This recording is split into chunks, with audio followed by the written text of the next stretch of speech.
Alrighty guys, welcome to the first strategy video. I kind of went back in time here because my computer just broke its power supply.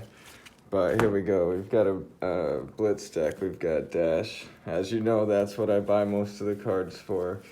And what's interesting, we'll start out with our equipment. We did not go with the Teklo Foundry Heart. It seems terrible in Blitz. Any reason that you have to banish extra cards just didn't make sense, and I don't seem to have anything to get stuff out of the banishment zone. So I got the Teklo Foundry Heart and all, and finally I just thought about it, and I'm like, you want the Tunic the whole time. Viscertronic model's dope, especially the Arcane Barrier too. That's key. This effect is cool, but it's hard to use. You have to think about it. All three of these top three equipment that I use just allow you to get down your boost chain a little easier. The bracers, you can check your top card. The Achilles, once you start boosting, if you miss your hit, you can get that action point anyway. And the Viscertronic model, if you know you're going to try to hit like 3 times in a row maybe, you want to use the Viscertronic model to increase your odds. So here's Dash. What's interesting about Dash is she starts with the induction chamber in play, and that actually comes straight out of your deck. So my Blitz deck is only 39 cards. The induction chamber gives you more value than anything else, I feel like, because right away it allows you to shoot twice for 4 damage for a pitch 3. And then we've got the good old pistol. That other gun is terrible. I can't even imagine playing that. It gives you, the other gun gives you more damage based on the amount of times you've boosted, but usually when you shoot your gun, most importantly is when you can't boost, so then it makes sense. You gotta have the null rune pieces that you're missing. Keep in mind that in addition to allowing you to boost again if you miss, the Achilles Accelerator also has Arcane Barrier 1. So that's going to allow you to get a full kit and block up to actually 6 null rune damage because you have 2 here and then 5. We've got the Hope Merchant's Hood. I don't think I would ever pick this over the Viscertronic model. It's kind of a placeholder. I didn't know that was in there. Gambler's Glove is really cool. The Hope Merchant Hood is fine. I think it's a really good card. I would like getting to reset your hand really quick could be useful in this deck, but the more I've fine-tuned the deck, looking back on this card doesn't make so much sense. Gambler's Glove is awesome. Pretty cool. Anytime you think, like, especially against Brute, that you're gonna need it, it's just good to, I keep it with me for good luck more than anything. And the Iron Rock Gauntlet, I don't think I would ever use that, but again,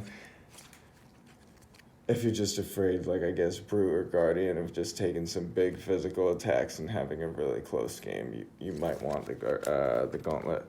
So, but this is typically, if I'm just going for power level, I start out like this with the pistol, the chamber, dash, the bracers, and where's my Tunic? Right here it is.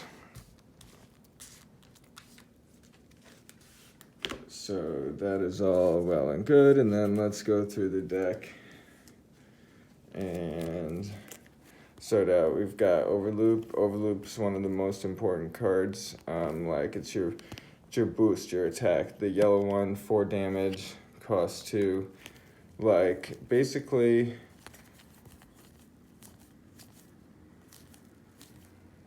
you're trying to get down into your late game.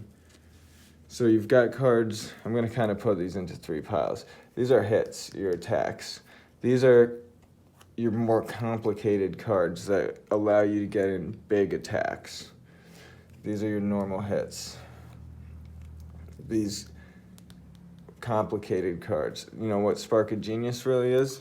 This isn't actually a spell. This is an item. That's our 3rd type of card. So we're thinking about our induction chamber here. In order to get to the late game in this deck, you want to have all 2 of your induction chambers, and you want to have both of your plasma purifiers over here and you want to have the other plasma purifier. Okay, I hope the recording is okay. My battery is dying. I'm trying to go quick.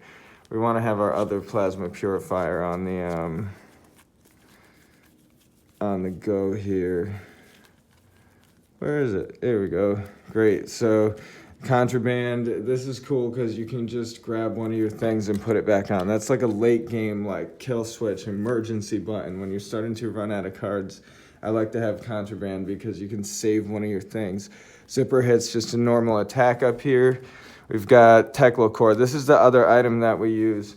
It's also used just mainly for its blue pitch value, but when you need it, and it allows you to set up a really big turn because it gives you 2 free resources, and your hand is going to be full, minus what you've had to block.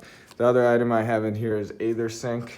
I have a single copy that I can search up with Spark of Genius, just in case somebody's going crazy with the arcane damage and you want to be able to block 7 in a turn. It could happen. And that kind of goes into my other category, which is shields. So I actually have 2 enchanting melodies, and I have, we can see that a little better here, 2 of the dissipation shields. So I mean, really this technically still follows into my item zone. Let's get these out of the way and kind of break down what's in the deck here. So we got that. I'm going to bring these back down here. We got 1 dissipation shield. All right, and we've got our enlightened strikes, and we've got our art of war. We've got more of these hits. Zipper hit, overloop, 0 to 60. Those are like your 3 main hits. You got Command and Conquer. That's a more powerful hit that you get ready for, but sort of falls into the same category as these, but you can't boost off it. So another Command and Conquer. We have Remembrance. That's super important. Just late game kill switch, just like the contraband. When you get to the end of the game, when you need Remembrance, you really need Remembrance. Pour the Mold is amazing. It just cheats one of your items right into play and gives you a go again. It seems so broken. That's just like Spark of Genius. But it's weird, like Spark of Genius, it'll cheat an item into play, but you have to search it out of your deck, so it costs you like 4 to get one of your items into play. Pour the Mold is free if you have it in your hand. We got another Enlightened Strike, super important to keep up with the other classes have to offer. Have 2 Cores, of course. Got the Overloops, Second Remembrance. 0 to 60 hits here, our second Dissipation Shield, and we've got a second Pour the Mold, we've got a second Spark of Genius, and another one of these hits. So that's my take on Dash, and I hope you guys enjoy this video. First time doing a strategy video. Clearly I had to do a little work to make this happen. I hope you guys have a good day.